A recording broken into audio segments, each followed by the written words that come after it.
আজকে তোমাদেরকে দেখাবো ঘরে পড়ে থাকা একটু একটু সবজি দিয়ে আমরা কিভাবে সুন্দর একটা মোমো রেসিপি বানিয়ে নিতে পারি। গাজর, বিনস, বাঁধাকপি, বিট, লঙ্কা, ধনেপাতা, একটু আদা রসুন কুচি সমস্ত কিছু গুছিয়ে নিয়ে আমি শুরু হয়ে গেছিলাম মোমোর পুর বানানোর জন্য। ভিডিও শুরুর প্রথমেই আমি বলে দিচ্ছি, আমি কিন্তু খুব একটা রান্নায় এক্সপার্ট বা বিশারদ নই। সেই জন্য ভুল ত্রুটি এগুলো ক্ষমা করে দিও। নিজের মতো করে আমি একটু এক্সপেরিমেন্ট করার চেষ্টা করছি।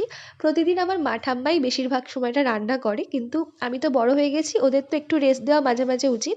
সেই জন্য আজকে আমি আমার মতো করেই রান্না করা শুরু করলাম।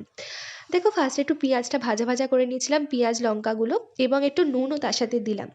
নুন, ঝাল মিষ্টি একটু পরিমাণ মতো ঠিকঠাক হলে স্বাদটা সুন্দর থাকে। তো এই ভিডিওটা করা তাদের জন্যই যারা কিনা সবে সবে নিজেরা রান্না করা শুরু করছো বা একটু এক্সপেরিমেন্ট করতে ভালোবাসো। করতে করতেই তোমরাও শিখে যাবে আমার মতোই।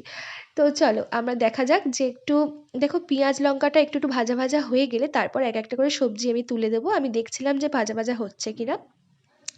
প্রতিদিনই সেই রুটি তরকারি আমাদের বাড়িতে খাওয়া হয়। তো ভাবলাম যে কি আজকে করব, সেই রুটি সেই তরকারি, তার থেকে একটু অন্যরকম কিছু করে নিতে পারলে সেই একই জিনিসকে একটু অন্যরকমভাবে খাওয়া এবং নিজেদের ভালোও লাগে। শীতকালে তো বহুত কিছু অনেক কিছু সবজি পাওয়া যায়, তো সেগুলো দিয়ে তোমরাও ঘরে ট্রাই করতে পারো। যখন পেঁয়াজ টিয়াজগুলো একটু ঠিকঠাক করে ভাজা ভাজা হয়ে যাচ্ছিলো তখন আমি বিনস এবং বাঁধাকপি তুলে দিলাম, দিয়ে সেগুলোকে নাড়াচাড়া করে ভাজা করতে থাকলাম। এবং যখন এটা দেখবো ভাজা ভাজা হয়ে আসছে তখন আমি বাকি সবজিগুলোকেও তুলে দেবো, তোমরা দেখতে থাকো। আচ্ছা, দেখো এটা ভাজা ভাজা হয়ে এসছে, দেখতেই পেলে একটু হলুদ হলুদ হয়ে গেছে। এরপরে আমি বিট আর গাজর, যেগুলো কিনে আমি একটু ঘষে ওই মিক্সিটা একটু ঘষে রেখে দিয়েছিলাম, সেটাকে আমি এর মধ্যে দিয়ে দিলাম, দিয়ে এবার নাড়াচাড়া করতে থাকছি। তোমরা দেখতেই পাবে যে কি সুন্দর এটা মিশে যাচ্ছে। এবং এই মেশানোর সাথে সাথে কিন্তু আমি একটু গোলমরিচের গুঁড়ো, নুন এগুলোও দিতে থাকছিলাম নিজের স্বাদ মতো। তোমরা দেখতেই পাচ্ছ যে সুন্দর একটা পুর হয়ে গেছে।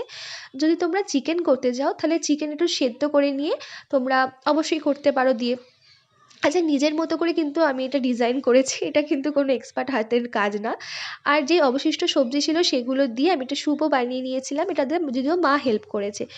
আর রেজাল্টটা ছিল খুব সুন্দর, সবাই খেয়ে খুব ভালো বলেছে আর আমিও খুব খুশি।